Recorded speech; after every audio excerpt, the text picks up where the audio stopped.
Gawat, Prabowo ditinggalkan pendukung. Ini perdebatan John Ruh Ginting dan Rocky Gerung. Sebelumnya, kesaksian Prabowo dilawan kesaksian Ustadz Maher. Syahadat Prabowo bikin gaduh. Kemarin, Prabowo Subianto bersyahadat. Saya bersaksi, keputusan Jokowi selalu berdasarkan keselamatan rakyat miskin dan lemah. Saya, Maher Atualibi, sekeluarga sebagai rakyat miskin dan lemah, bersumpah atas nama Allah bahwa keputusan Presiden Jokowi menyengsarakan rakyat miskin dan lemah. Aduh, Ustadz Maher, jangan bikin gaduh. Mari jaga ukhuwah. Ustadz Maher menjawab, "Oke, mari kita jaga ukhuwah dengan bimbingan dan komando ulama, bukan di bawah instruksi macan Nusantara yang sudah berubah menjadi pembantu rezim penguasa." John Ruh Ginting angkat suara. Apa komentar Rocky Gerung? Sebenarnya saya sudah malas membahas Pak Prabowo, tapi saya kembali tergelitik untuk membahas beliau. Setelah kemarin membaca berita dengan judul Prabowo, saya bersaksi Presiden Jokowi berjuang demi kepentingan rakyat. Oke, saya tidak ingin memahami kalimat tersebut secara tekstual, namun secara konstekstual.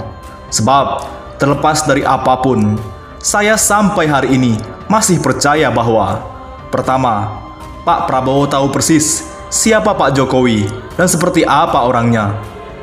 Kedua, Pak Prabowo dari segi materi sudah selesai dengan dirinya sendiri. Dia sangat kaya. Jadi, bagi orang seperti dia, menjadi presiden itu sangat tidak penting. Apalagi jadi menteri. Saya masih percaya bahwa dulu beliau mau nyapres karena bertujuan ingin menyelamatkan NKRI. Oleh karena itu, sejujurnya sampai sekarang saya masih bingung kenapa beliau mau jadi menteri. Ketiga, sehubungan dengan nomor 2 di atas, saya masih agak percaya bahwa beliau mau jadi menteri, mau menurunkan ego pribadinya, rela ditinggalkan oleh para pendukungnya, dan dibully oleh banyak orang tua. Itu semua demi melaksanakan strategi jenderal. Berdasarkan isi berita yang saya baca di media, Prabowo mau jadi menteri, katanya dengan alasan ingin menyatukan rakyat. Mungkin dalam pikiran Pak Prabowo, dengan bergabungnya beliau ke pemerintahan, itu akan membuat kita yang selama ini mengkritik Pak Jokowi akan berubah jadi mendukungnya. Aduh, sebenarnya saya agak ragu menulis kalimat di atas. Sebab rasanya kok Pak Prabowo terlalu pintar untuk berpikir seperti itu. Tapi okelah, kita mencoba mengikuti pola pikir beliau yang mungkin memang seperti itu. Dengan pola pikir tersebut, maka mari kita menghubungkannya dengan judul berita Prabowo, saya bersaksi Presiden Jokowi berjuang demi kepentingan rakyat.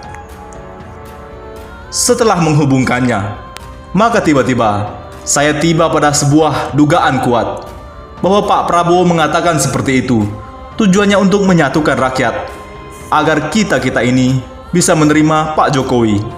Benarkah itu tujuan Pak Prabowo mengucapkan kalimat tersebut? Terus terang, saya belum bisa mempercayainya 100%.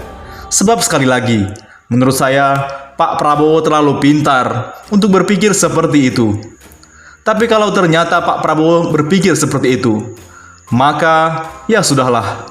Kita jadi tahu bahwa selama ini kita memang benar-benar terlalu overestimate terhadap beliau.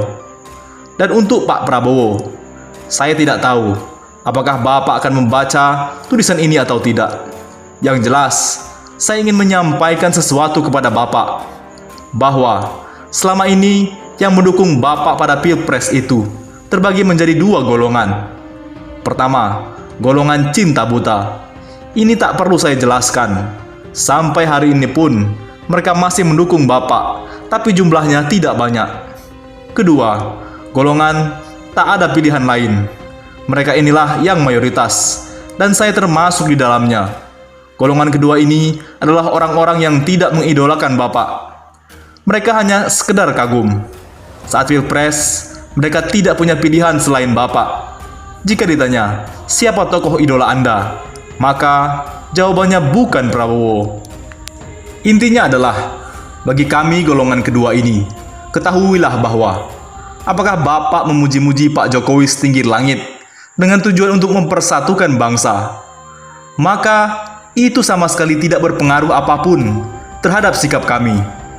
Terlebih karena bagi kami, Pak Prabowo sudah membuat kami sangat kecewa. Di antara yang kecewa tersebut, kami terbagi menjadi dua golongan lagi. Pertama, golongan yang dulu berjuang demi Pak Prabowo. Mereka ini sekarang sangat kecewa. Kedua, golongan yang dulu berjuang demi membela agama dan NKRI dan menganggap Pak Prabowo sebagai wasilah belaka. Saya termasuk di golongan ini, dan alhamdulillah, kami yang termasuk golongan ini tidak pernah kecewa terhadap Pak Prabowo, sebab kami dulu berjuang bukan demi Bapak. Dan perlu saya sampaikan bahwa setelah Bapak bergabung di kabinet, maka kami pun melupakan Bapak. Kami mencoret nama Bapak dari list orang-orang yang kami kagumi. Dengan istilah lain, semua ucapan, tindakan dan perbuatan Pak Prabowo tidak berpengaruh apapun terhadap kami. Jadi, jika Pak Prabowo tidak lagi menjadi sosok yang berpengaruh terhadap kami, maka bagaimana mungkin Bapak bisa menjadi sosok yang mempersatukan rakyat? Saya tidak yakin jika Pak Prabowo membaca tulisan ini. Namun, jika ternyata Bapak membacanya, saya hanya ingin menyampaikan sesuatu. Pak, silakan Bapak fokus saja menjalankan tugas sebagai seorang menteri. Tak perlu repot-repot berpikir bagaimana cara menyatukan rakyat. Semakin Bapak berpikir ke arah itu, dapat saya pastikan bahwa Bapak hanya buang-buang waktu saja. Saya masih agak sedikit percaya bahwa Pak Prabowo masuk ke kabinet dengan tujuan untuk melakukan strategi jenderal dan untuk menyatukan rakyat. Namun, sejujurnya, saya sangat tidak percaya bahwa Pak Prabowo akan sanggup melakukan itu. Dan inilah pendapat Rocky Gerung. Tak tanggung-tanggung, Rocky Gerung berani mengungkapkan bahwa pernyataan Prabowo itu tidak memuji Jokowi. Justru, sikap Prabowo menunjukkan Menhan mengambil alih beban Presiden Jokowi. Melalui kanal YouTube-nya, Rocky Gerung menghimbau agar lebih cermat membaca persoalan semacam itu. Menurutnya bukan tidak mungkin kalau Prabowo hanya bertujuan untuk memperkokoh legitimasi pemerintah yang kini dinilainya goyah, khususnya di tengah pandemi COVID-19 seperti saat ini. Rocky Gerung menganggap mantan rival politik Jokowi tersebut mengerti situasi kondisi masyarakat saat ini. Karenanya ucapan Prabowo hanyalah tambalan bagi legitimasi yang dinilai bolong. Kita harus baca soal-soal begini. Mungkin juga Prabowo tahu bahwa length of legitimasi itu menurun, sehingga dia mesti tambal. Ucapnya dikutip dari kanal YouTube Rocky Gerung. Jadi, ucapan Prabowo bisa untuk menambal bolong legitimasi itu, karena dia mengerti kan keadaan sosial masyarakat. Tambah Rocky, pernyataan Ketua Umum Partai Gerindra tersebut bukanlah sebuah pujian terhadap Presiden. Ia menambahkan, apa yang disampaikan Prabowo adalah jaminan atas kegamangan pemerintahan saat ini.